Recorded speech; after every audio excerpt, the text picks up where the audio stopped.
Welcome to Magic.ai, the operating system for hospitality. At Magic, we know an operating system is more than just software and systems. It's about people, because hospitality is nothing without them. So supporting the hospitality community is our number one goal. I think there needs to be more of a support system. Like, you have to love this business and you have to love every aspect of it, including sharing tribal knowledge on what is successful and also tribal knowledge of what is a failure. Founded by lifelong experts, we're building the place where everyone in hospitality, from seasoned pros to first-timers, can gather, share, and grow together. Plus, we're crafting scalable tools and AI-supported software to boost your business. Dive into our vibrant community platform packed with meaningful conversations and robust tools and templates designed just for you. Need more? Our custom software solutions have got you covered. From recruiting and staffing to digital playbooks and dashboards, we're working on building a unique hub of resources unlike any other. Magic is your single point of origin for important conversations, accessible tools, valuable insights, and more. Join us at magic.ai. The evolution of hospitality is here. Hiring is tough. 9 times out of 10, hire someone on their personality over their skill. If somebody is like a good communicator, makes eye contact, has an enthusiasm for work, shows up with a smile on their face, wants to be where we are, I will hire that person. Gabriel Rucker is executive chef and co-owner of Pigeon and Canard in Portland, Oregon. Rucker is one of Portland's most respected and decorated chefs, the recipient of 2 James Beard Awards for Rising Star Chef in 2011 and Best Chef Northwest in 2013. His first cookbook, Les Pigeons, Cooking at the Dirty Bird, was released by 10 Speed Press. In 2019, Rucker helped found the Portland chapter of Ben's Friends, a restaurant industry support group. When not in the kitchen, you can find Gabriel looking for his lost golf balls on the course. You need to know when to be someone's boss, and you need to know when to be someone's coworker, and you need to know when to be someone's friend. And it's really important that as a chef owner, you recognize all of those specific times. And then you need to also know that you can clearly let people know when you're in those different modes. Because if people don't know what they're going to get out of you, or they're not sure which version of yourself they're going to get, then that's a very uncomfortable situation as an employee.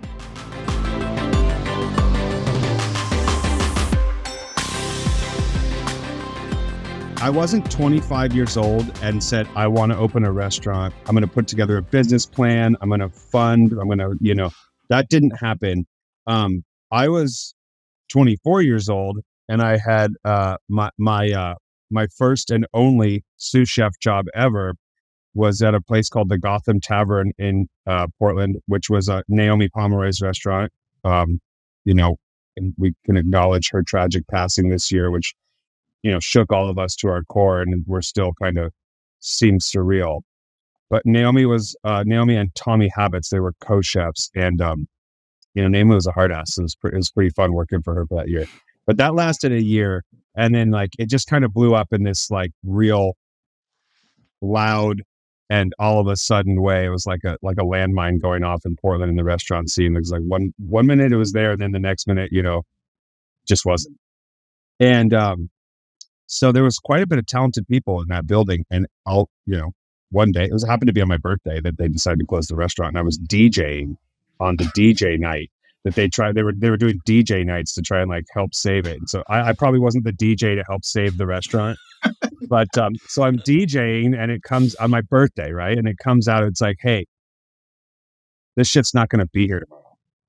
And they're going to lock the doors on us. So take anything you want. And I still use stock pots at Le Pigeon to this day I took from the Gotham Tavern, and the frenzied grab what you can because it's not going to be here tomorrow, so fuck it, take everything. Wow.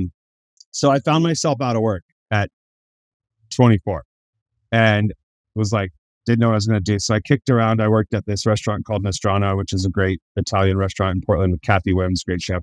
And that was just that wasn't a good fit. And it was just a placeholder. And so the bar manager from this restaurant, Gotham, said he knew this guy, his friend named Paul Brady, who had invested in this little restaurant with this woman named Colleen on Burnside. It was called Colleen's, and it just wasn't going well. And he wanted to give it one more chance because they were just losing tons of money. And So I should meet Paul. Now, Paul was not a restaurateur. He had put a lot of money into a small space, and that's evident by like the fact that everything is wrapped in copper in here. Okay. Like anyone that's built a restaurant knows that like you gotta have deep pockets to wrap your entire hood in copper. But Paul had sold a house in San Francisco in the .com bubble. And so he had some money. He invested in this woman, Colleen, and it wasn't going well. And so I went in and met him, and he didn't even ask me to cook for him. He just asked me if I was going to use good produce and if I was going to keep brunch going because that was really important to him. And so I walked into this restaurant. It was still called Colleen's. And just one day I just wrote a menu with what was in the reach-in coolers. We didn't have a walk-in or anything back then. And I just wrote a menu, and there was like 2 employees that were left over. They were like these young, like 20-year-old girls that didn't have restaurant experience. And we didn't know what we were going to call the restaurant. I had this tattoo on my arm that said Le Pigeon. Was my second tattoo. And at that point, Tommy from the Gotham Tavern was just kind of hanging out back in the kitchen with me. And we were like, what the fuck are we going to call this place? And he just looked down. He said, you have a pretty good restaurant name tattooed on your arm. And so the next day it was Le Pigeon. And at that point I was just an employee, and, you know, a couple months go by and like Portland's ready for something.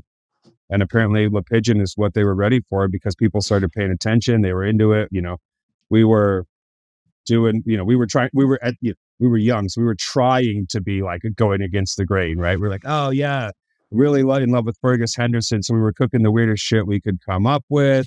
Everything was pretty affordable. It was a very DIY Goodwill China type situation. We were drinking Miller High Lights out of like latte steamers on the line all night long. We played vinyl, you know, during service. And so things started, you know, going well. I ended up a little less than a year later, you know, I'm in the kitchen at like 9 a.m. searing beef cheeks for our beef cheek bourguignon. And at that point, I would answer the phone anytime it rang because I was just anyone that called. I was hoping they would make a reservation, right? And so I'm searing these beef cheeks at 9 a.m. The phone rings. I pick it up, and this woman says, "Hi, I'm hoping to leave a message for Gabriel Rucker." And I was like, "Oh, this is him." And she goes, "It is?" And I was like, "Yeah." And she goes, "Oh, this is Dana Cowan from Food and Wine. I have some great news. I guess I didn't really expect to catch you at 9 a.m. in the kitchen." And I was like, "Oh, yeah." To be fair, I did not know who Dana Cowan was at that point. And she goes, "Oh, I want to let you know we've selected you as one of the Food and Wine Best New Chefs for 2007. And so that's when like shit got real. Everything changed. And I had I didn't really know that much about the restaurant. I was pretty green and pretty naive about the business. I wasn't in the scene.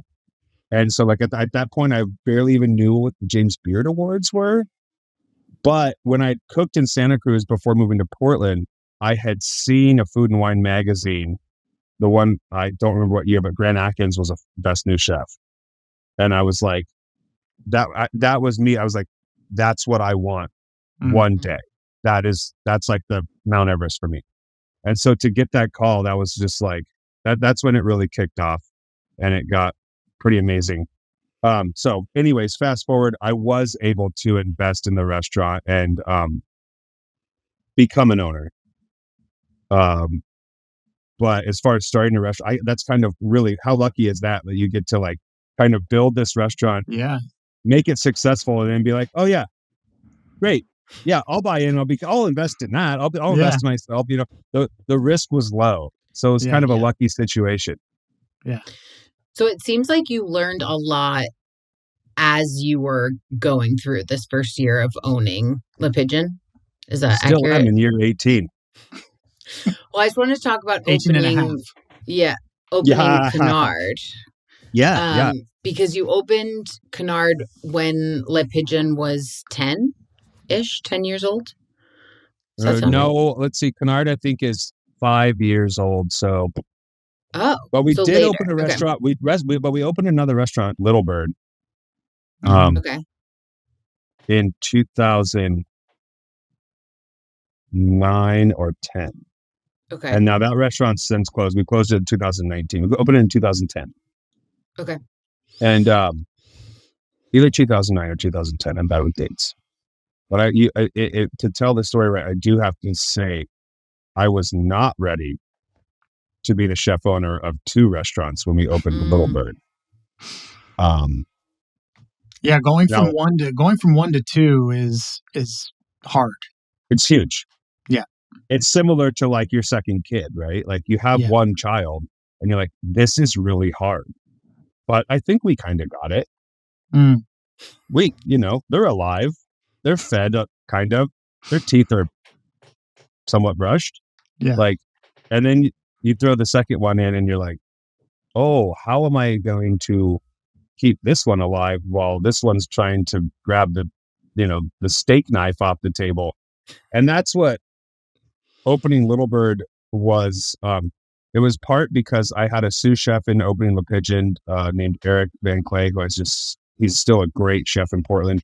And sometimes, I'm sure you've done this before. You have someone that's so good, you're like, okay, well, do I lose them or do I create something to keep them? And we were young, so I just I was very good at managing one restaurant, but I did not have the skills to manage a second place where I wasn't just there 90 hours a week.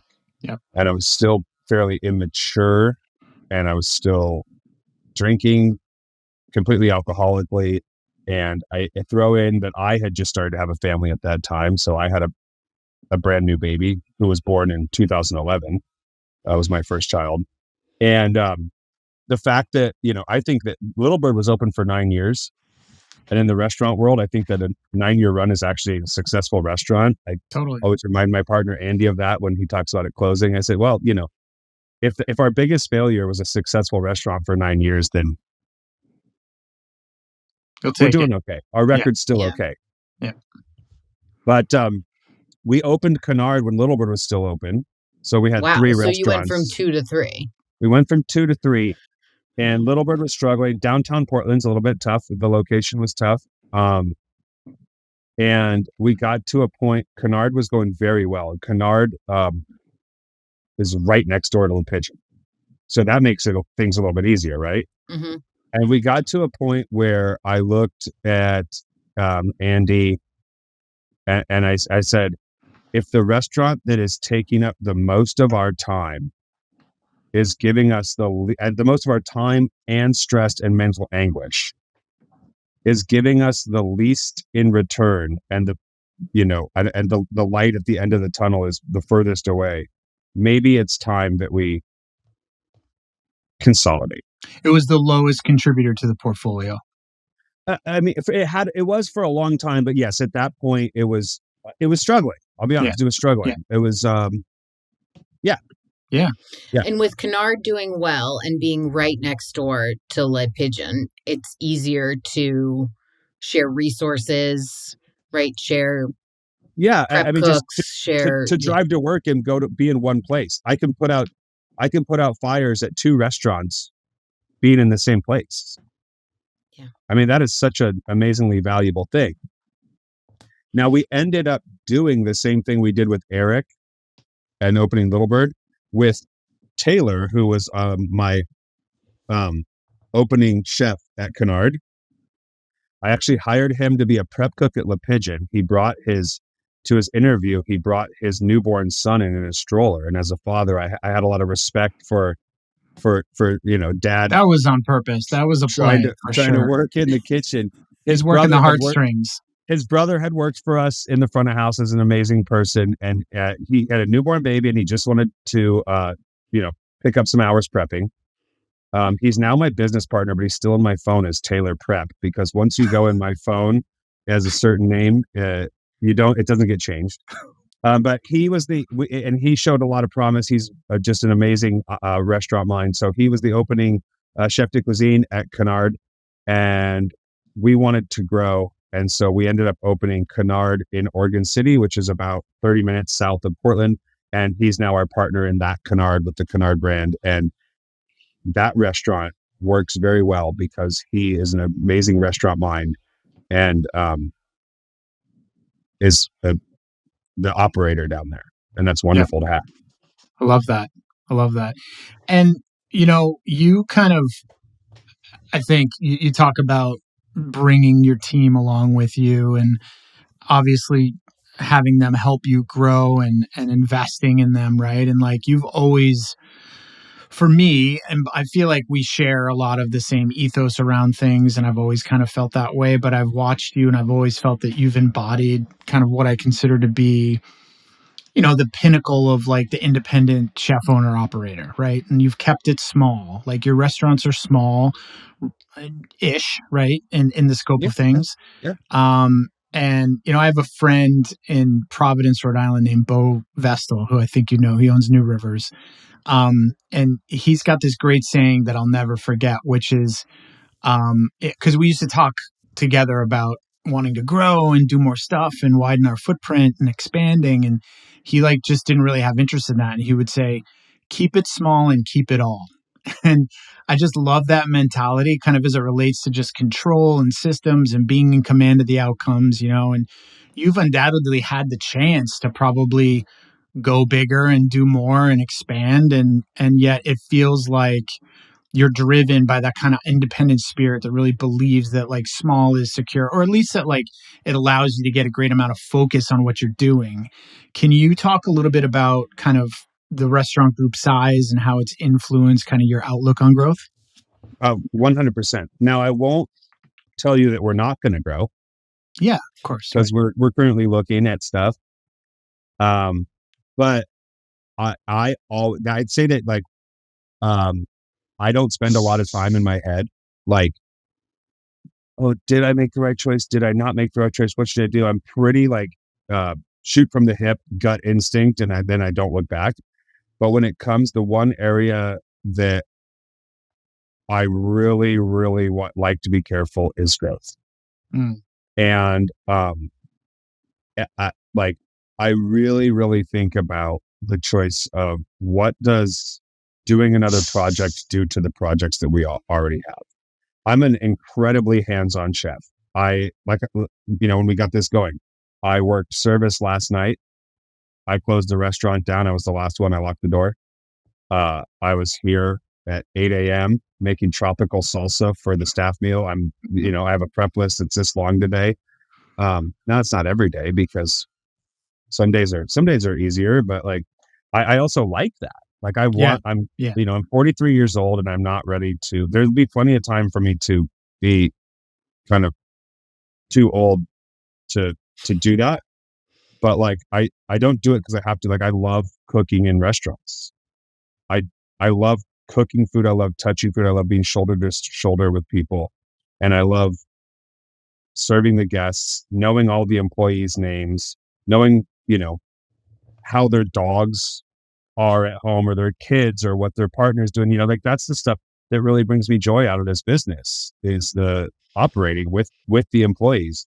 And the bigger you grow, the more you lose touch with that stuff. Yeah. Also, like Le Pigeon, especially as a whole, the cooking style and the food style there is very me. And it would be a hard rush. And Portlanders, in 18 and a half years have come to expect certain flavors, combinations, a stylistic experience. And it's a restaurant that would be hard to just hand over the reins completely to someone. Totally. I currently have operating as the head chef of Le Pigeon and Canard right now. Probably one of the top operators I've had working with me. His name's Dana Francisco. He came to me from Palm Springs. I hired him over Zoom during the pandemic. And he's probably the closest thing I've ever had to somebody who is willing to moved here to get into my head and to cook. And it brings his own style. But also is like, hey, I moved to Portland to cook your food and learn how to cook your food with you.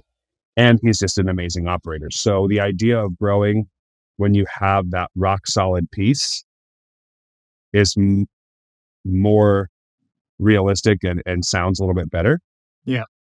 Yeah. But it's like, things have to be good on the home front. You got to be paying your mortgage and have the yard taken care of if you want to think about buying a vacation house, right? Like, so if your house isn't in order, don't think about another one. Yeah. But Yeah. I'm always nervous about growth because, not to mention, and this is something we talked a little bit about, like work-life balance. Like I like my life right now. Yeah. I can work a lot in the restaurants, do everything I just said, have my hands on everything, and still be 100% invested in my family. It's awesome. And new restaurants really, really fuck that up.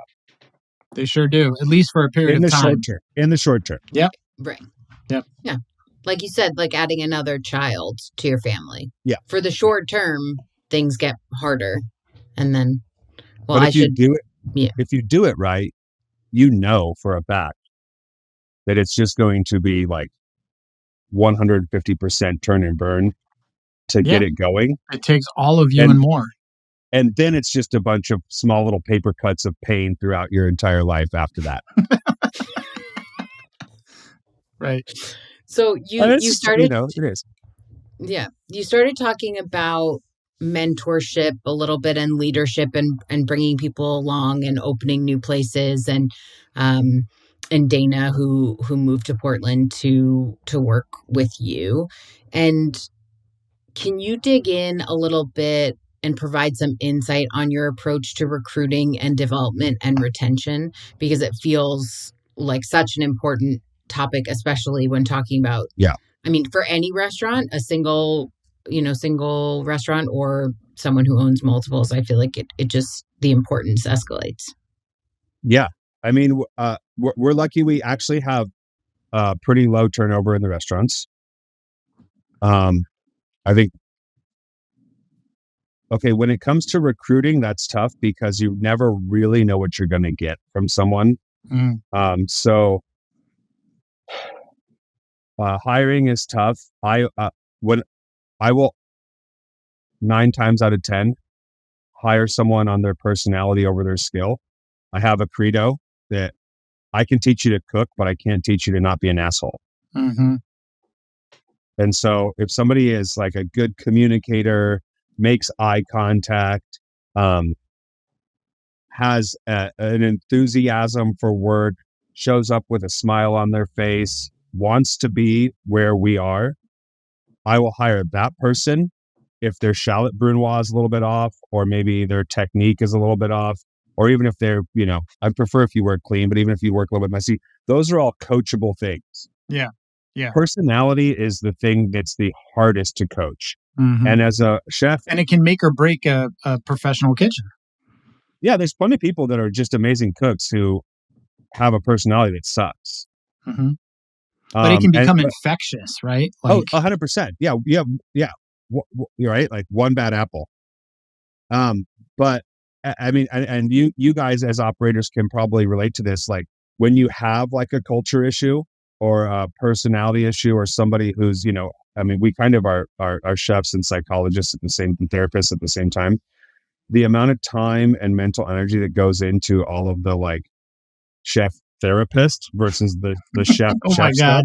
stuff is ridiculous. And when That's the wild. scales are tipped, when you're having these, heartfelt meetings, hey, what's going on? Why are you depressed? Like, and that, why don't you want to be here? What, all this stuff, it takes up your day and it actually makes the restaurant run way worse. And we should be focused on coming up with a new dish for black cod, or what are we going to do with spruce tips, or how can I train the staff to, not leave their towel on the cutting board. These are all the things I should be doing versus dealing with bad attitudes. Yeah.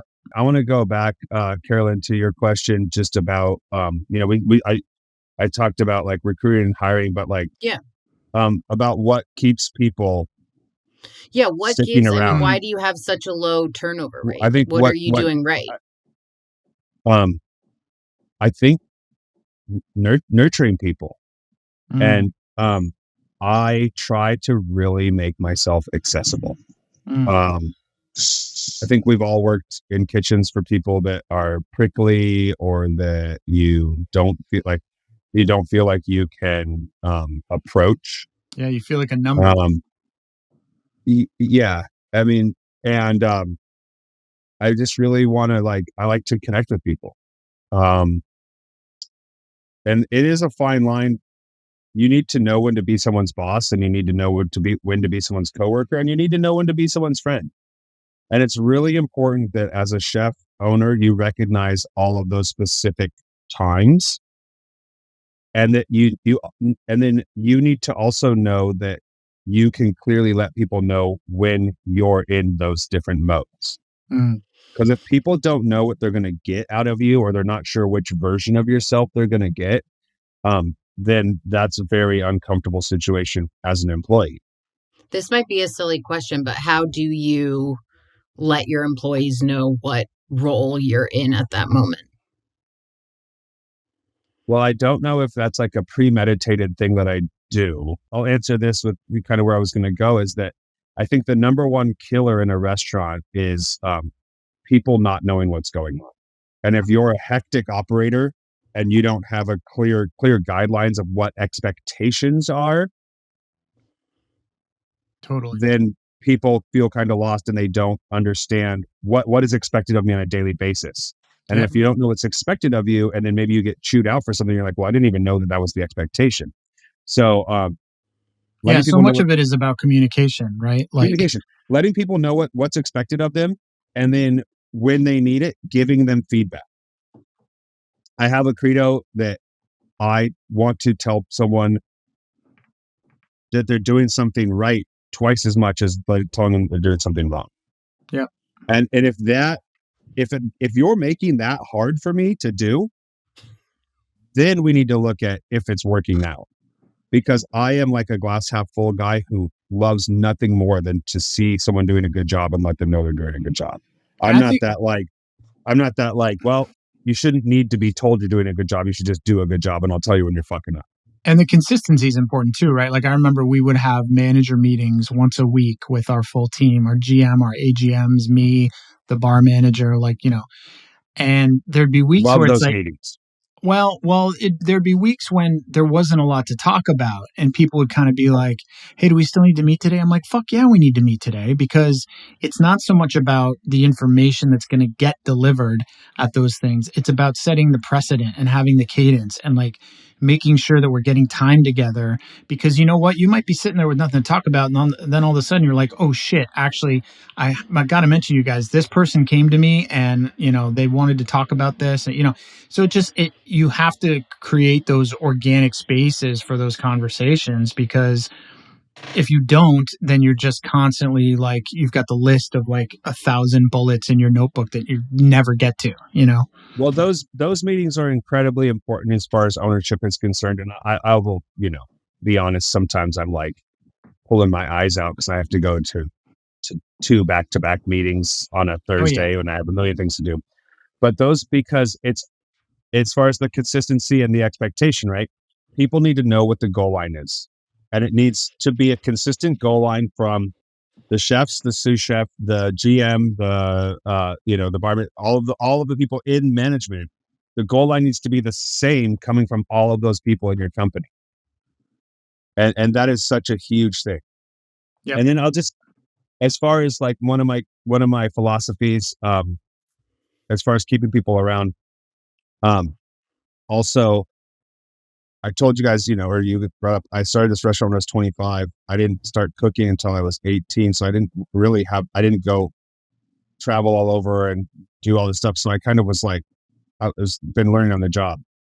I let my employees teach me. In fact, I don't let them, I encourage them, because over 18 and a half years of being the chef of the Pigeon, that's who I've had to actually learn from. Those are my mentors. Hire people that have things to teach you and have skills to give you.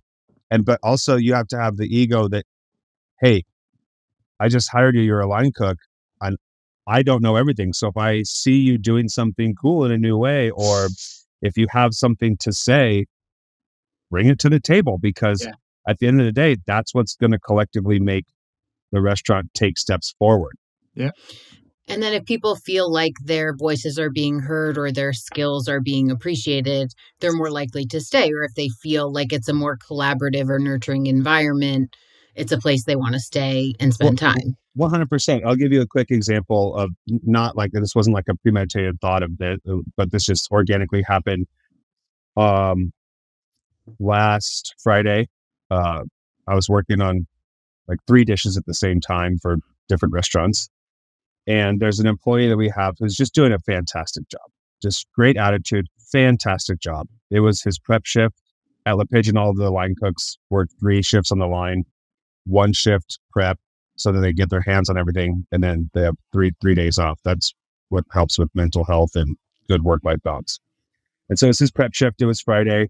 I was headed down to Oregon City because I spend my Fridays down there, and but I needed to get some stuff done for this new dish. So I just said, "Hey, Sean, like, I see your list isn't that crazy today. How about are you interested in making a orange vinaigrette for the frisee salad that's going to go on our tuna au poivre set for Canard?" And he was a little taken aback, and I was like, "Here's the deal. I would love for you to just have a chance to make this vinaigrette. I want it creamy, whether or not you use like creme fraiche, sour cream, emulsified, whatever. I'm envisioning a creamy orange flavored vinaigrette. It goes with pepper crusted tuna with some horseradish with potatoes. And here's the deal. I'm going to leave. I'm going to come back on Monday. If the vinaigrette isn't exactly what I'm looking for, that's totally fine because we'll use it for our staff meal.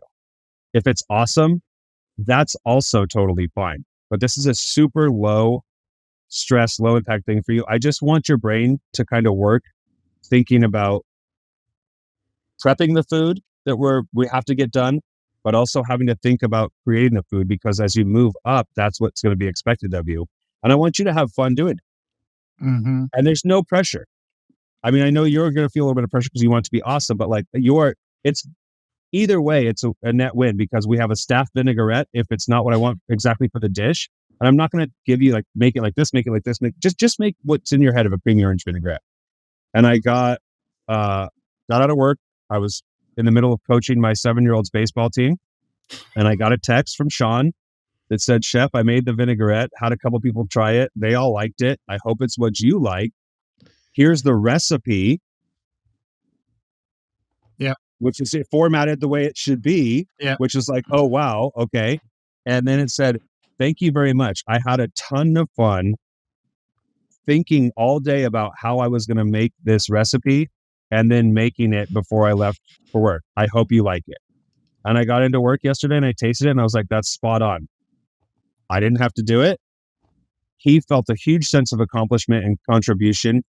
And he understood in a very small part what it's like for us that have to come into work, get all of the things done, but while we're getting them done, be always thinking about what we're going to create and make the new stuff.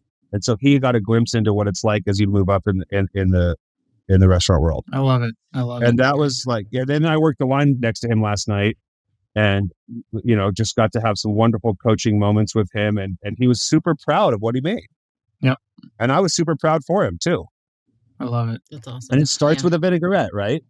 It's hearing Gabriel Rucker talk about ideating on some new dishes, I have to just geek out for a second. My mind goes to like just a perfectly cooked medium rare breast of duck with crispy skin, like a buckwheat waffle with like a little celery root salad, a little spicy Chinese demi, and maybe like some last of the summer blueberries or, something like that. I don't know.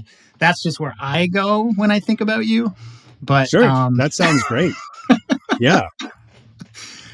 Which is why I love your food so much. Is that something that we made, or is that something that you just think we could make? Because no, that just was just off the cuff. It's just kind of that sort of shit. Just like feels like you know. Yeah. I mean, I think you nailed it. And here's the deal: I cannot remember the stuff that we've made. Like my brain. We don't do repeats, okay? And we're always changing the menu. So like. I don't remember this stuff. I'll have people, or old cooks be like, "Oh, you remember this?" And it's like, sorry, I don't. Like there's probably about like maybe 4 or 5 dozen that like, I'm like, "Oh yeah, I remember that one." We talked to a But chef yesterday who had a great saying that was, yesterday is not on today's menu, right? It's like you just kind of I like that. move forward. Yeah. We touched briefly on kind of wellfulness and mindfulness, and I just wanted to make sure we covered that with you because, you've been through some major changes in your life. You've embraced sobriety. You've started this Portland chapter of Ben's Friends. You started a run club. You're definitely engaged on a different level, I think, when it comes to that just kind of holistic perspective for your team and for your community. As well as yourself. And so I'd love to hear you talk a little bit about that. Sure. Well, I think I mentioned earlier in the podcast about the drinking that would happen at the restaurant before. And that was, I do think of myself as a good leader, but that was poor leadership. But that was just my life back then. And so people follow the leader, right? And so that was the culture we had. And then my number came up where it was like, hey, either you're going to quit this lifestyle or you're going to crash and fucking burn. Mm. And I'm really, really lucky that I chose the quit this lifestyle rather than the crash and burn. Because if I didn't make those changes, I would not be on this podcast with you today talking about being a successful restaurateur. I am 1000% certain of that. Yeah. I might be on a podcast talking about what went wrong in my life, but I wouldn't be talking about what's working. And so, I really just had a horrible, horrible night at home that involved alcohol and had to wake up and go to work at Little Bird the next day. It just so happened my mom and dad were in town and coming to lunch with my wife and my 2 young children that day. My dad was in recovery. And so at lunch, I kind of went out to the table with my tail between my legs. And I told my dad, I said, hey, will you take me to an AA meeting tonight? Wow. So he took me to an AA meeting at this, really, it was it could have been, cut out of a Hollywood script of what a grungy AA meeting was like. It was just the one we kind of found. And we went and I was just it hit me. It hit home. We walked out and my dad just said, what do you think? And I said, hey, I think this is what I need to do. And he looked me dead in the eye and he said, hey, if you want to go down this path, I will go down this path with you. But just know this, it will never, ever be the same between us again. You can never go back to acting the way that you did before because I will go down this path with you. But you, in my eyes, you cannot go backwards from this moment forward. Yep. And I'm really lucky I never have. So the next day, or maybe the next day, I went into work and I had to, okay, well, who am I at work then? Because I'm the guy that can't even make it till 8 o'clock at night without drinking a coffee cup full of wine.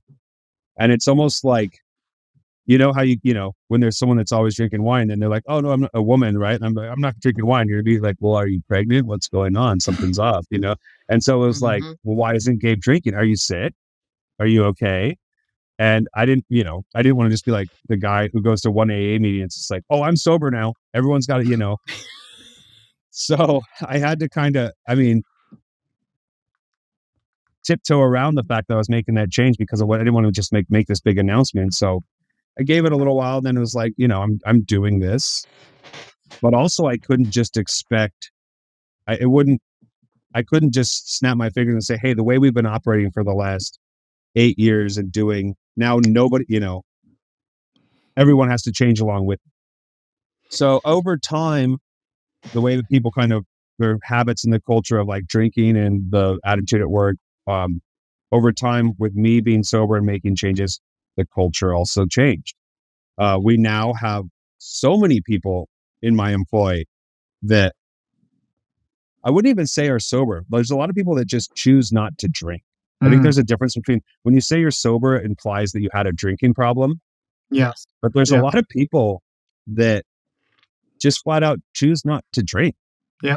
Yeah. The mentality has definitely changed. The culture is very much more that no one is looked down upon if they want to have a shift beer, but there's sure are a lot of Mountain Valley sparkling waters that are choosing for shift drinks these days. And, that's a beautiful thing. And a lot of my employees feel comfortable, like I said, make myself available. A lot of my employees feel comfortable talking to me about their struggles with alcohol. And it's like, hey, chef, can I talk to you? And it's like, I'm kind of struggling with this. And my answer is never like, you have to be sober. My answer is, if you want to check it out, here are some resources. But, a requirement is not your sobriety. But we have an amazing culture. It's there for the taking if you want it, Yeah. And I'm just a resource for you to decide what you want to do with it. Right. Yep. But yeah, and then, we talked earlier about, I golf addictively now. I got into, addictively exercising. And so it was like, well, I was doing all this stuff that was negative to my body. So I'm going to just addictively go to the gym. And, I just ran 4 miles. So you know what I'm going to do? It's like the most typical, like, get sober thing to do. I'm going to run ultra marathons. And so I'm not running that way anymore. I actually kind of, with the shift of starting to play golf, my running took a little bit of a back seat. And now I'm getting into running again by just trying to run 1 mile a day. And then when we do our run club, we do like a 5K, and that's kind of my running regimen. Now I'm not doing like 30-mile trail runs. Mm. I ended up kind of burning myself out. I did 2 summers ago. I did a half Ironman in Santa Cruz. And it was like so much effort leading up to it that I was like, well, I think I'm kind of done with that stuff for a little while. So now now my exercise regimen is a little bit more realistic and regular, and I go and lift weights for about a half an hour and then run a mile and sit in the sauna and then make my way to work. Who is the one person that you hired that transformed your business? Andy Forking, my business partner. And why?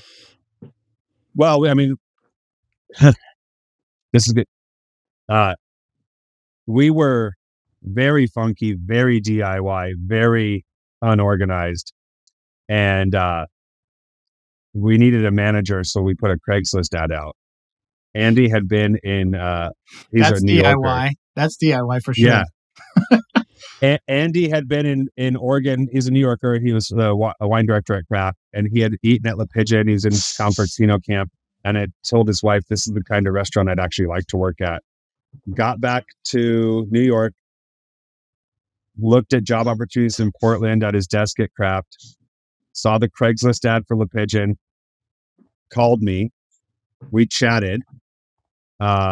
And at that point I was like, oh man, like that's pretty high level. Okay. Craft Restaurant Group. Like, this guy's got his shit together. He went to Cornell for restaurant hospitality. This guy's got his shit together.